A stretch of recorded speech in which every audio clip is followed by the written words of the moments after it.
Hello students, कैसे हैं आप लोग। आज हम अपने 10th क्लास उसका first chapter chemical reactions and chemical equations इसका पार्ट 2 डिस्कस करने जा रहे हैं बच्चों। हमने जो हमारा आज का टॉपिक है वो हमारा आज का है केमिकल रिएक्शन और उसके टाइप्स। ये बच्चों बोर्ड के हिसाब से बहुत इम्पोर्टेंट टॉपिक है और ये मतलब पिछले कई साल से देखा जा रहा है कि हमारे बोर्ड्स के अंदर ये 5 रिएक्शंस हैं केमिकल रिएक्शंस, इनमें से 1-2 आ जाता है लिखने के लिए। तो ये बहुत इंपॉर्टेंट टॉपिक है, इसके बारे में आज हम डिस्कस करेंगे। तो लेकिन बच्चों मैं आपको थोड़ा बता दूं, बच्चे बड़े कंफ्यूज रहते हैं इसके अंदर कि केमिकल रिएक्शंस होती क्या है, केमिकल्स रिएक्शंस होती क्या है, ये सब चीज़ें आज हम डिस्कस करने वाले हैं। इसमें लिखा हुआ है बुक्स में कि chemicals reactions actually involve the breaking and making the bonds between atoms to produce new substance chemical। तो बच्चों ये आपने अभी देखा है कि इसमें लिखा हुआ है कि chemical reactions actually involve the breaking and making of bonds between atoms to produce new substance. इसका मतलब ये हो गया कि जो केमिकल रिएक्शंस होती हैं उनमें जो हमारे एलिमेंट्स, जो हमारे एटम्स ये पार्टिसिपेट करते हैं, ये इसलिए पार्टिसिपेट करते हैं ताकि नए बॉन्ड्स बने, और नए बॉन्ड्स बने टूटे और उसके बाद एक फिर नया सब्सटेंस बन के आए हमारा। जैसे कि लास्ट टाइम में हमने भी डिस्कस ये भी किया था कि देख लीजिए आपके हमारे पास एक तो मैंने आपको एक एग्जांपल दिया था कि अगर हम कोई सब्ज़ी बना रहे हैं तो उसमें तो हम अलग अलग चीज़ों का यूज़ करते हैं, जैसे कि हम उसमें नमक, मिर्च, हल्दी ये सब चीज़ें इस्तेमाल करते हैं और फिर उसके बाद हमारी सब्ज़ी बनती है। वो इस तरह से मैंने कुछ समझाया था आपको लास्ट क्लास में। तो आज हम जो ये डिस्कस कर रहे हैं ये केमिकल रिएक्शन है। इसमें यही बताया गया है कि केमिकल्स में होता क्या है कि बॉन्ड्स बनते हैं, टूटते हैं और वो जोड़ना तोड़ना ये सब इसलिए होता है ताकि एक नया सब्सटेंस बन जाए। और नया सब्सटेंस बनने हम ये भी कह सकते हैं कि केमिकल रिएक्शन में एक नया सब्सटेंस बनता है।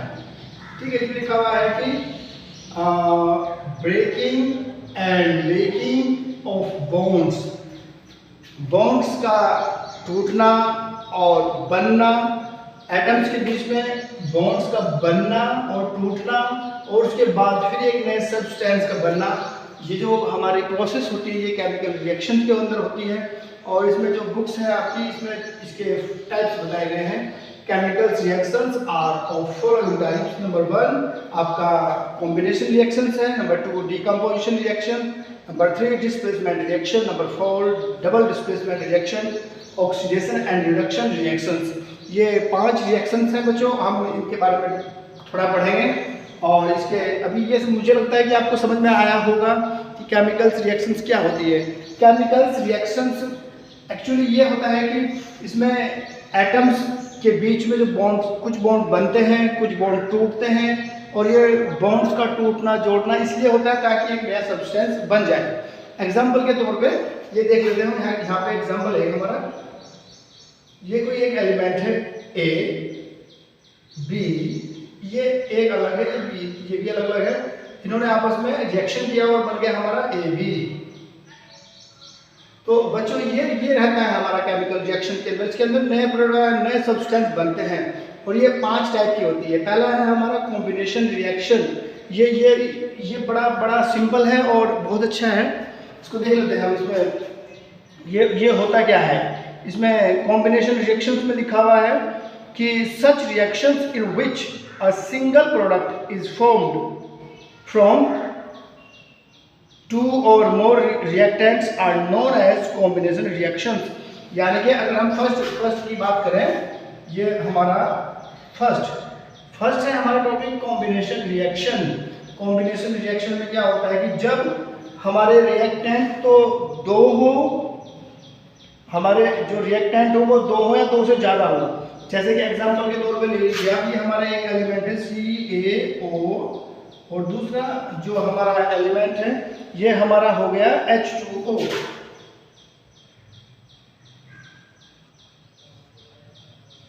एक हमारा है CaO जिसको हम क्विक लाइम बोलते हैं, CaO को हम क्विक लाइम बोलते हैं, और दूसरा है हमारा वाटर H2O।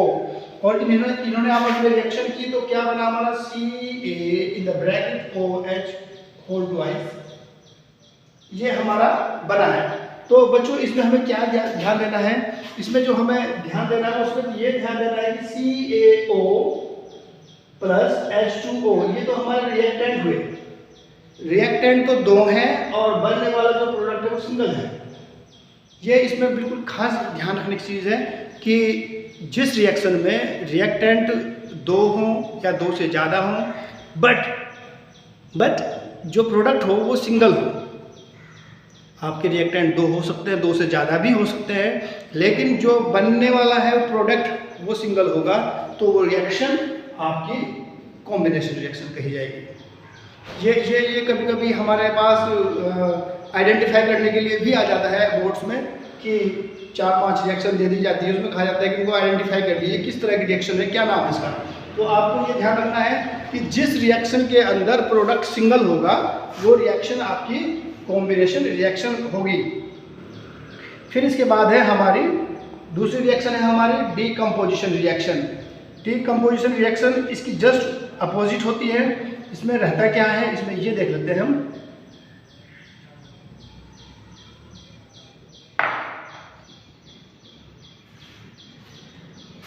ये हमारी दूसरी रिएक्शन है, इसको देख लेते हैं एक बार हम।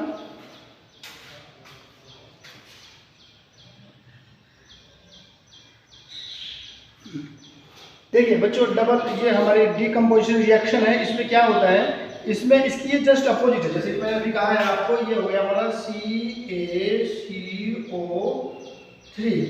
ये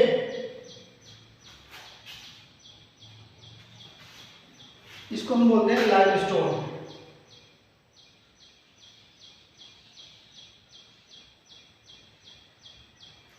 ये है हमारा लाइमस्टोन और ये है हमारा इधर से बनने वाला है CaO प्लस CO2। ये हमारा रहेगा क्विक लाइन, जैसे कि मैंने अभी लास्ट इक्वेशन बताया था आपको। ये है हमारा क्विक लाइन और ये हमारा कार्बन डाइऑक्साइड। तो बच्चों इसमें जो ध्यान देना है, देखिए ये हमारी नंबर 2 की डीकम्पोजिशन है। इसमें यहाँ पे तो हमारे रिएक्टेंट दो पार्टिसिपेट कर रहे, बन रहा है सिंगल, लेकिन यहाँ पे रिएक्टेंट सिंगल है CaOCO3 और बनने वाले जो हैं वो दो हैं। यानी कि इसका मतलब ये हुआ बच्चों कि जब रिएक्टेंट सिंगल हो और बनने वाले प्रोडक्ट दो हो या दो से ज़्यादा भी हो सकते हैं, तो वो रिएक्शन हमारी डीकम्पोजिशन रिएक्शन कहलाई जाएगी। तो मैं अभी ये दो टॉपिक हैं जो हमारे, इन दो टॉपिक को आपको दोबारा से एक बार रिवाइज करवा देता हूँ। पहले तो हमें डेफिनेशन याद करनी है कि केमिकल रिएक्शंस होती क्या है। केमिकल रिएक्शंस वो होती है जिनमें एटम्स के बीच में बॉन्ड्स बनते हैं, बॉन्ड्स टूटते हैं, और ये बॉन्ड्स इसलिए आपस में जुड़ते और टूटते हैं ताकि एक नया सब्सटेंस बन जाए। तो इस प्रोसेस को हम केमिकल रिएक्शन बोलते हैं। और केमिकल रिएक्शंस जो होती है वो 5 टाइप्स की होती है। नंबर 1 आपकी combination reaction, number 2 decomposition reaction, number 3 होती है आपकी displacement reaction, number 4 double displacement reaction, number 5 है आपकी ऑक्सीडेशन एंड रिडक्शन रिएक्शंस। बच्चों अभी जो आपको ये दो इक्वेशन समझाई गई हैं, मुझे लगता है कि आपको समझ में आया होगा ये दो टॉपिक हमारे कॉम्बिनेशन रिएक्शन और डीकम्पोजिशन। ओके बच्चों, इसमें से अगर आपको लगता हो कि आपको डेफिनेशन भी इनकी लिखनी है, जैसे कि अभी मैंने केमिकल रिएक्शन की डेफिनेशन लिखी है, आपके टाइप्स लिखे हैं, अगर आपको ये लगता है कि आप इनकी डेफिनेशन भी मैं आपको लिख के भेजूँ तो आप मुझे मैसेज में लिखिए, तो मैं आपको पूरे नोट्स इसके तैयार कर सकता हूँ आपके लिए। इसमें आपके लिए PDF फाइल मैं आपको सेंड कर सकता हूँ। तो बच्चों ये इन दो रिएक्शन को मुझे लगता है कि आपकी समझ में आए होंगे। अभी बाकी की जो दो हमारे 3 टॉपिक्स हैं, displacement reactions, double displacement reactions and oxidation and reduction reactions, ये 3 टॉपिक आपको नेक्स्ट पार्ट में डिस्कस किए जाएंगे। तो बच्चों मैं उम्मीद करता हूँ कि आपको अच्छा समझ में आया होगा, और कोई भी क्वेरी हो तो आप कमेंट्स में डाल सकते हैं, कुछ भी डाउट हो तो आप कमेंट्स में डाल दीजिए। और बच्चों इसको अच्छे से समझिए और इस वीडियो को लाइक करिए, शेयर करिए, सब्सक्राइब करिए, और थैंक यू वेरी मच।